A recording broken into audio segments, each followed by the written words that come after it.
Le statut associatif, c'est une forme de garantie aussi, puisque l'association ne peut pas faire de bénéfices. Ou si on fait des bénéfices, on doit les réinvestir dans des projets. Donc ça veut dire forcément qu'on ne fait pas ce métier-là pour faire de l'argent, et voilà, c'est pas du tout une machine à fric, puisque juridiquement, on n'a pas le droit de faire de l'argent dessus. Si on en fait, on n'en fait pas, mais si on en faisait, on serait obligé de réinvestir cet argent. Donc voilà. Et le système de la thèse, donc je vous parlais des critères tout à l'heure, si on ne répond pas à un de ces critères, on se fait virer. Tous les ans, on vérifie, on a un dossier comme ça à remplir, tel fonds de développement, on a mis telle somme dessus, etc. Et si c'est pas vrai, si vérifié que c'est pas vrai, on se fait évincer du réseau. Donc c'est pas plus compliqué que ça. Donc c'est un petit peu ça les gages de qualité et de contrôle qu'on a dans le tourisme solidaire. Juste pour préciser un petit peu ce qu'on peut faire, on peut faire du circuit itinérant, on peut faire du circuit culturel, de la rando, du campement villageois, du séjour chez l'habitant, du voyage à la carte, des séjours pédagogiques, et tout ça mélangé. C'est-à-dire que par exemple, notre circuit au Burkina, c'est un circuit itinérant, culturel, il y a 2 jours de randonnée, on est hébergé chez l'habitant et on peut vous le faire à la carte. Donc rien n'est flexible dans le tourisme solidaire, on peut tout mixer. Je peux vous faire un séjour de tourisme solidaire avec une journée d'écotourisme où on va aller dans un parc naturel avec un guide spécialisé qui va vous expliquer, etc.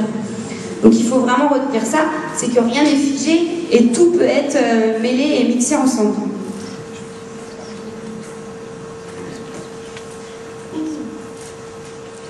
Un voyage bien réussi,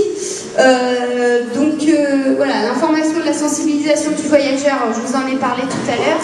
Être acteur de son voyage, donc ne pas se laisser porter, mais avoir vraiment envie de se donner à fond pendant son séjour, de voir un maximum de choses, d'être curieux, d'avoir envie de découvrir, d'avoir envie de rencontrer, d'échanger. Voilà, mais généralement ça on n'a pas besoin de former les gens, ils ont déjà cette sensibilité-là. Il y a aussi toute la préparation des gens avec qui on travaille.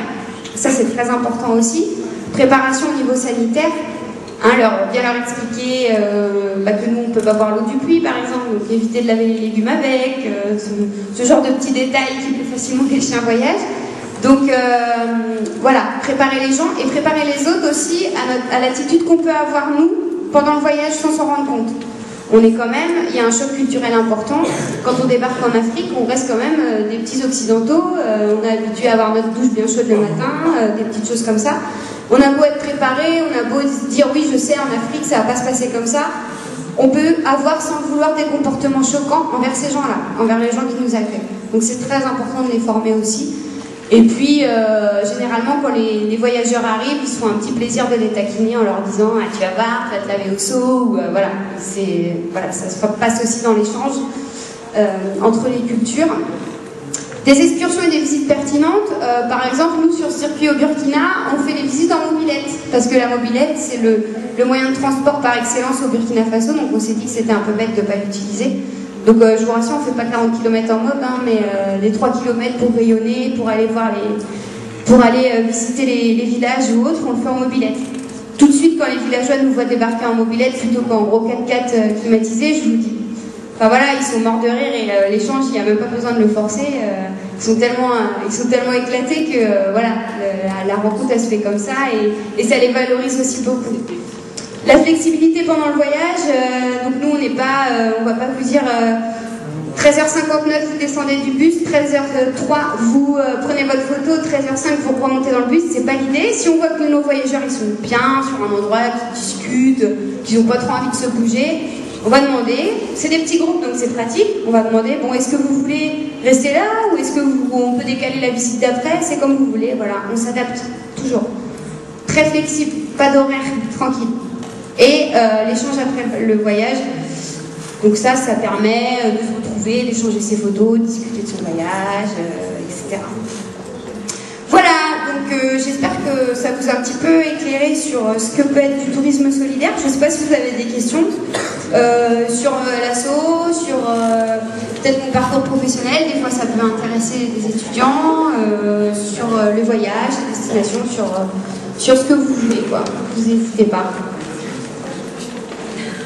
Alors, mon parcours, moi j'ai un BTS tourisme, le VPT. Mais d'il y a longtemps. Et après, j'ai fait une spécialisation qui s'appelait forfaitiste en tourisme solidaire à Cap-Vert, à Nantes. mais qui n'existe plus. Et après, j'ai beaucoup voyagé et c'est comme ça que j'ai trouvé cet emploi-là. Voilà un petit peu mon parcours. Mais j'ai un profil tourisme à la base, vraiment. Pas asso ou quoi que ce soit, vraiment tourisme.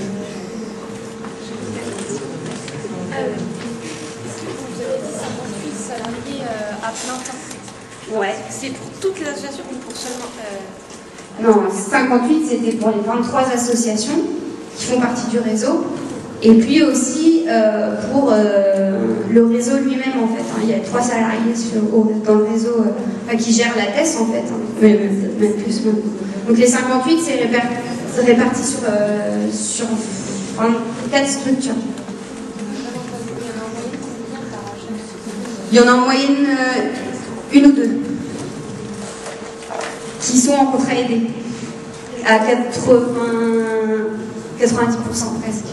Je pense qu'il n'y a que 2 structures à la TES qui peuvent payer ses salariés en vendant des voyages. Ouais. Votre poste consiste en quoi exactement? Alors mon poste est chargé de développement. Donc en fait c'est le challenge, c'est développer l'association. Donc c'est vendre des voyages. En fait, il y a plusieurs. Moi, je suis beaucoup sur la com, donc organisation de salons, création d'outils de communication, faire des mailings, des newsletters, le site internet, créer tout ce qui est carnet de voyage, etc. Le rappel, prospecter des nouveaux clients, des comités d'entreprise, des associations. Qu'est-ce que je fais encore? De la compta, du secrétariat. Ouais, c'est le côté pas terrible, hein, mais on peut pas y échapper. Compta, secrétariat, recherche de subventions, montage de dossiers de subvention, accompagnement de séjour, ça c'est cool. Prospection en fait, quand on veut lancer une destination, il faut aller prospecter, donc après mettre en place les séjours. En fait, je fais tout quoi. Voilà. Mais surtout de la com et pas mal d'administratifs aussi.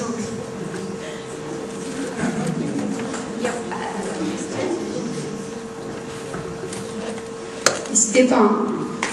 Ouais. En parlant de prospection, justement, vous êtes surtout basé sur l'Afrique, est-ce qu'il y a des associés qui pourraient destinations? Alors nous on travaille aussi, c'est vrai que j'ai beaucoup parlé d'Afrique parce que c'est un peu mon continent de prédilection et c'est celui que je connais le mieux, donc j'aime bien parler de ce que je connais. Après on travaille aussi sur l'Europe de l'Est, sur la Roumanie, la Bulgarie, et puis sur l'Amérique du Sud, Argentine, Pérou, Chili. Et la prospection en fait, si tu veux, c'est une super question parce que je vous l'ai pas dit. Demain, moi, je vais pas me lever en me disant ouais, le Laos, ça a l'air sympa, on va y aller quoi. L'idée c'est pas ça, c'est que forcément la demande elle doit venir de quelqu'un d'autre. Soit elle doit venir d'une asso du Sud qui nous appelle, qui nous dit bon voilà, nous on a un village, voilà, les gens ils sont d'accord pour héberger des touristes, il y a plein de choses à visiter dans la région, on est vraiment motivés pour faire un projet comme ça, etc. Donc là, si on a le temps et surtout les moyens, on se rend dans la structure qui nous a appelés pour prospecter. Et ça peut venir aussi d'une demande, ce qui arrive le plus souvent, une association française. Par exemple, on a le cas sur le Cambodge, une association qui nous appelle, ça fait 20 ans qu'elle existe, c'est une association de solidarité internationale qui parraine des enfants, qui crée une école, qui ont plein de projets sur le Cambodge. Donc ils ont déjà des gens motivés, ils ont des structures d'accueil, ils ont tout. Et ils nous disent, bon bah voilà, nous par contre on ne sait pas faire de tourisme, on ne sait pas monter des séjours, on ne sait pas accompagner les gens, on ne sait pas faire ça. Donc est-ce que vous voulez bien être notre relais? Et voilà, on travaille en fait avec 3 parties. Il y aura l'association française, nous et les partenaires cambodgiens. Et tous les 3, on va créer un séjour et pouvoir le vendre ensemble. Ça peut être aussi, par exemple, sur le Conseil général du 29, qui a un jumelage entre Quimper et l'île de Chiloé au Chili, qui nous dit, bah voilà, nous on a un comité de jumelage, on a envie de développer le tourisme dans cette région-là.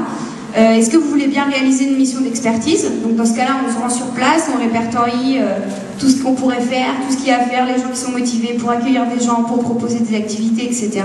Et dans ce cas-là, après, on revend ce circuit-là sous la bannière Alteranga, Conseil général du 29, jumelage Quimper-Chiloé.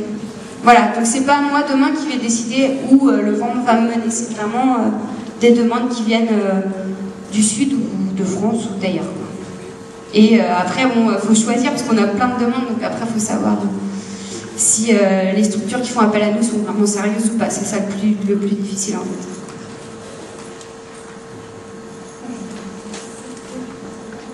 accompagnez des groupes aussi vous-même? Oui, alors une fois qu'on met en place le séjour, on accompagne une fois. Donc on accompagne une fois qu'on a créé le séjour, une fois pour voir si tout est bien en place. Souvent c'est 2 fois pour fignoler des choses. Et après on délègue, hein. C'est vraiment les partenaires locaux qui prennent en charge les groupes. On accompagne par contre les groupes comités d'entreprise et les groupes de scolaires, puisqu'il faut avoir des formations spécifiques pour pouvoir accompagner des jeunes. Voilà. Après le profil des voyageurs, je peux pas vous dire que c'est une femme de 50 ans prof d'anglais par exemple, c'est pas du tout ça. On a des étudiants, on a des ouvriers, on a des profs, on a des médecins, on a des cadres sup, on a des gens qui ont, on a une petite fille de 4 ans, une dame de 75 ans. Voilà, il y a vraiment tous les profils. Il y a juste un tout petit peu plus de femmes, mais autrement, il y a tous les profils de voyageurs. Des familles, des amis, des gens qui sont tout seuls, des groupes de retraités, enfin, il y a vraiment tout. C'est souvent des gens qui ont une sensibilité associative.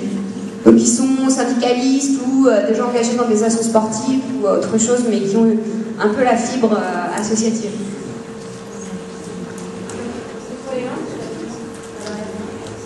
Pour les langues, donc on a des guides qui parlent de 2 langues, hein, qui parlent sur l'Amérique du Sud, qui parlent le français, l'espagnol et aussi des dialectes, dans certains cas, ou alors on rajoute un guide pour, par exemple sur le Chili, pour les Indiens Guarani, on rajoute un guide qui parle le Guarani, parce que c'est pas une langue très, très connue. Après, quand les gens ils sont hébergés chez les familles, s'ils ne parlent pas espagnol ni Guarani, ils ne parlent pas la même langue, mais en fait, c'est pas du tout une barrière. Enfin, les gens, ils arrivent très bien à communiquer, à se comprendre sans parler la même langue. Et au contraire, ça crée des situations assez cocasses, assez marrantes. Tu veux prendre ta douche, voilà, tu mimes un truc. Enfin, il n'y a pas de souci de compréhension du tout. Enfin, on reste des humains, donc l'échange, s'il passe pas par la parole, voilà, tu trouveras forcément un autre moyen pour te faire comprendre. Mais après, sur la Roumanie, beaucoup de gens parlent français. L'Afrique de l'Ouest, les gens parlent français. La Bulgarie parle très bien l'anglais, donc si tu bafouilles 3 mois en anglais, tu peux t'en sortir aussi. Donc il n'y a pas du tout de barrière de la langue.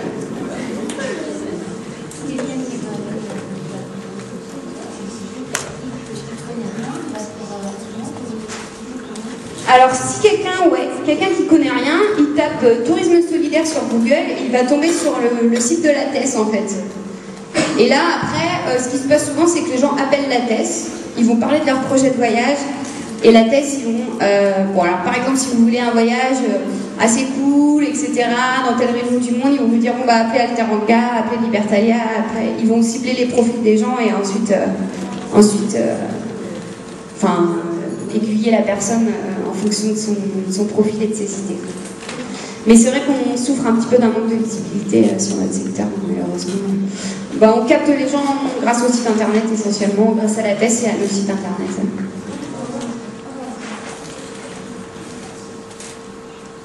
Pas d'autres questions? Si vous en avez, il y a le village du tourisme solidaire là-haut, donc vous n'hésitez pas à venir faire un tour si vous voulez prolonger la discussion. Voilà, il n'y a pas de problème. Merci de votre attention en tout cas et merci de l'invitation.